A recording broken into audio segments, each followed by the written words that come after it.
Today I'm going to show you how to use a lookup column type in Stackby. So first, we need to create a link between two tables.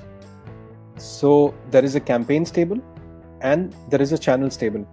And here we have created a link between the campaigns and the channels table. So you can click on it and create a link.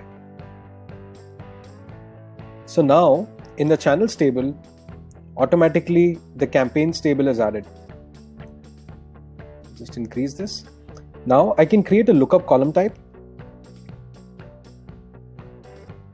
where I want to look up the status of each of these campaigns. What I can do is I can go to lookup and select the column which is the campaigns column that has links to the rows that I want to look up. And with the campaigns column, I need to get their statuses and apply.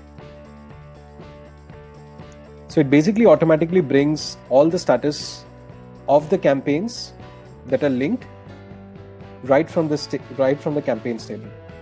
So this is how you can create a lookup in Stackby, and you can use it for all sorts of column types.